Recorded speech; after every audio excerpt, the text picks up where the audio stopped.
All right, so the first thing is let's be on the same page. If you head over to the course resources, you'll find a link under this lesson. And if you paste that link into your browser, you'll be able to access this Introduction to JSX sandbox. Now, when you're here, if you want to save your work that you do here, then go ahead and fork it and log in with GitHub. If you don't have a GitHub account, it's free to sign up and it's pretty useful as a developer. So I would recommend doing that anyways. Now, once you've done that, the next step is to head over here inside Explorer so that you can see the public and the source folders. Notice how inside here we've already got 3 files, a blank index.js, a index.html, and a blank style.css. So this should be pretty familiar to you by now. And if you look at the files, the only one that has code in it is the index.html. So this is our entry point. Here, all that we've created is just a really simple HTML backbone with a head section that links to the styles.css file and a body section with a single div that has an ID of root. Now, you're going to see this in pretty much any React app, and by convention, we always create a div HTML element that has an ID of root, and this is basically the root of your React application. So everything that we create using React is going to be inserted inside this div. Now, at the very bottom, just before our body ends, we've got a script that links to our index.js JavaScript file. And notice how at the moment our website doesn't really do anything yet. And if you go ahead and open it up inside a new window, then you'll be able to see your website in all of its glory or not. The only thing that we've actually modified is the title, which says React App. So I want you to go ahead and update that title to say JSX, which is going to be the topic of today's lesson. And once we refresh, we'll see it updated over here. I recommend collapsing this browser part because we're going to be using this tab instead. And we're going to give ourselves a little bit more extra space for coding by reducing the size of some of these left and right hand panes. And the code that we're going to be writing is not within the index.html. We're not going to touch this HTML file ever again, in fact. And all of our code is going to be written in JavaScript using React. So head over to the index.js file. And the very first thing we're going to do is we're going to require the React and the React DOM modules. So normally when we've been working with Node, as you've seen in the previous lessons, we've always had to manually use the hyperterminal to install these dependencies. But in Code Sandbox, it is as simple as simply searching for a dependency and then just clicking on it for it to install into your project. Once we've installed our dependencies, that's not enough. We also have to require it inside the files that we need to use it in, right? So let's go ahead and require these 2 dependencies.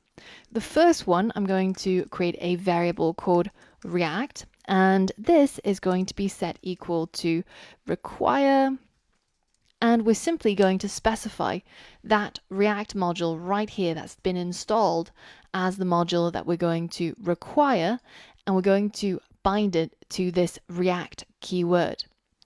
Now, in addition, I'm also going to do the same with our React DOM. So require React-DOM, all lowercase. And now we're able to actually use these 2 packages.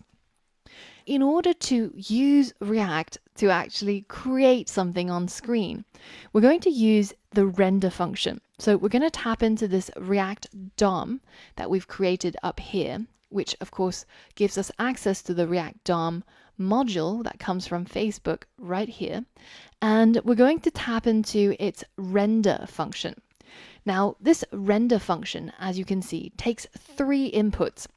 The first input is what to show. And this is obviously not real code. I'm just showing you. We're going to be fixing this a little bit later on. Now, after the comma, the next thing that we can add as an input to this render function is where to show it.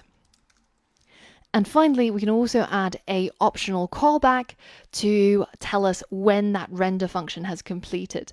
Now, we don't need that functionality, so we're going to leave that third one out.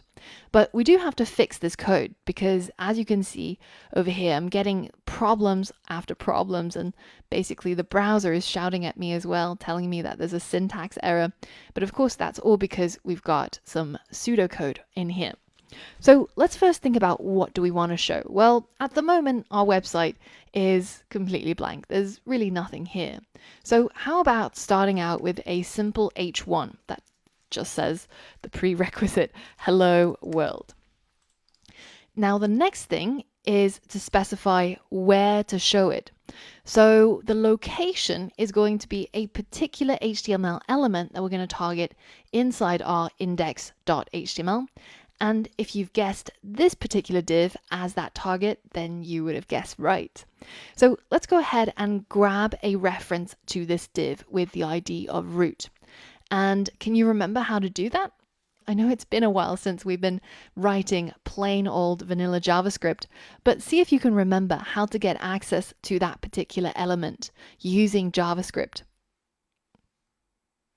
All right, remember we have to tap into the DOM using that document keyword, and then we use the method getElementById, and then inside a set of parentheses we get to specify a element ID, which of course is root. So let's go ahead and put that in there as a string. And now if we take a look at our preview or at our website over here, you can see we've now injected HTML into our website, even though we have not touched our HTML file at all. And so already you've written a line of React code right here.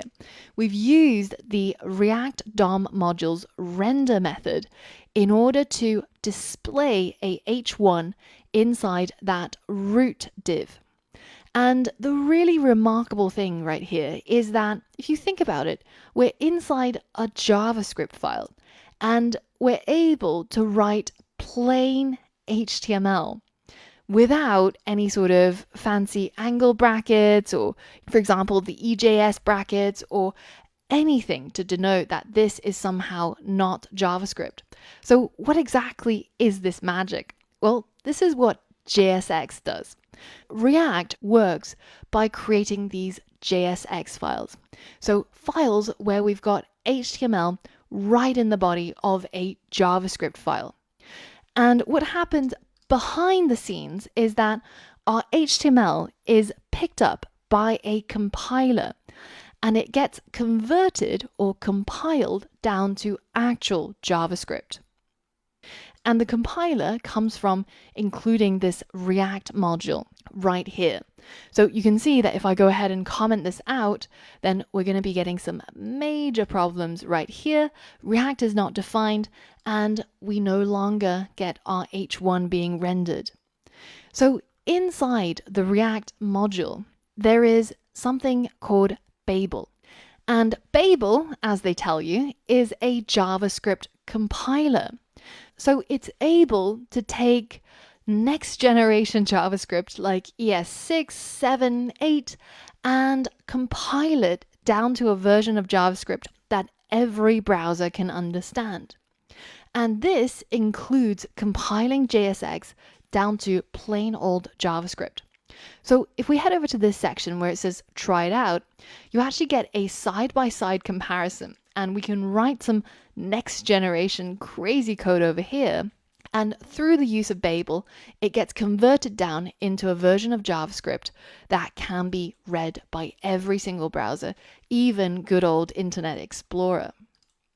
So for example, if I go ahead and just copy this line of code that I've written on line 4 and I paste it in here on the left, you can see that once Babel has done its job, it converts this into an actual line of JavaScript code.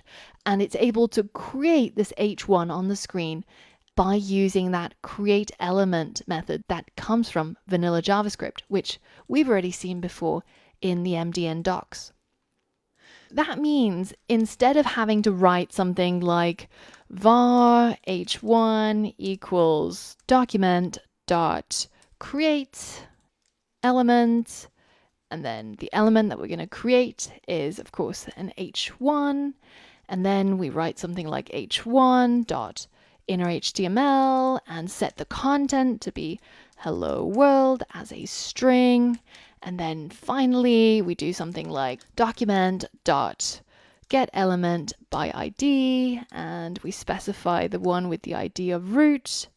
And we go ahead and do that append child method, and we add in this h1 that we've created just now. So let's go ahead and comment this out, and you can see that I've now got a hello world.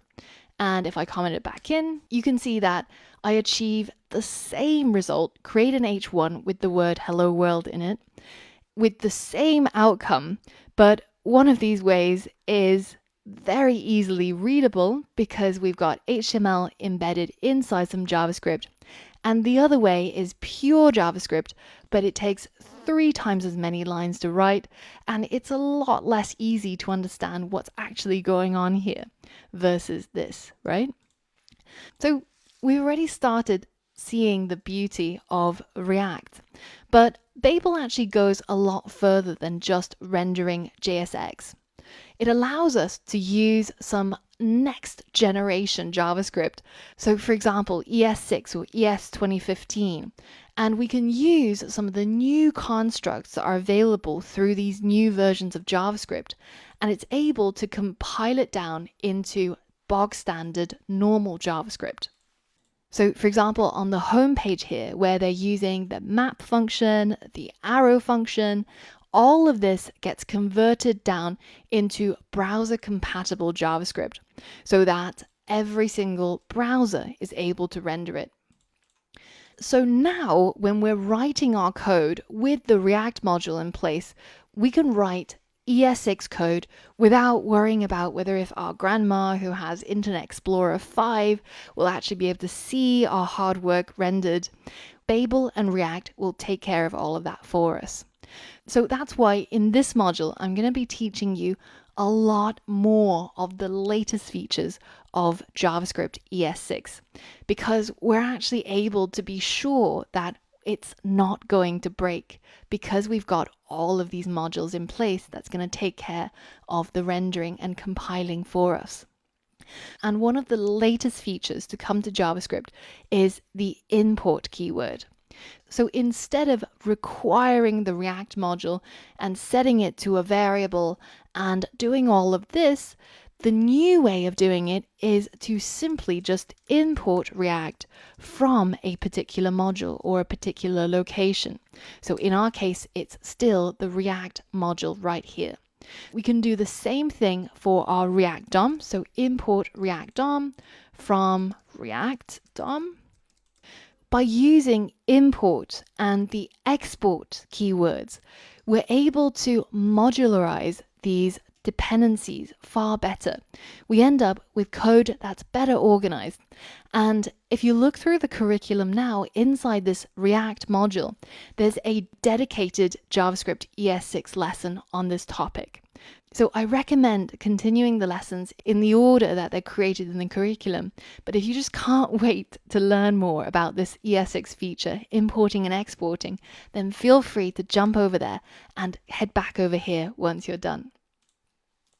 So now that we've used the React DOM render method to render this piece of HTML into our root div, what if you had tried to add another HTML element, like this is a paragraph? Well, your code would crash and you would have a lot of problems. So what's the problem here? Well, the reason is that when we use this render method, it can only take a single HTML element. That means if you have 2 HTML elements back to back, then this is not going to work. It's not going to be accepted. But we know that there's a really easy way of turning these 2 HTML elements into one. pause for a moment and have a think if you know how you might be able to do this.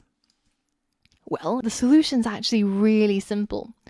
All we need to do is just simply to embed these two HTML elements inside a single div element. So if I go ahead and move this closing div bracket to the end of that closing paragraph bracket, you can see that now, again, we have one single HTML element, right? And anything that goes inside a div still counts as a single HTML element. So now we're able to render our H1 and our paragraph, as well as many elements as we want to cram in here, because we've now wrapped it inside a single div. That's how easy it is to start using React to create our web pages, to inject HTML inside JavaScript code, and for it to be as easily readable as any other HTML file. In the next lesson, I've got a challenge for you. Head over there and see if you can complete this challenge using what you've learned from this lesson. So for all of that and more, I'll see you there.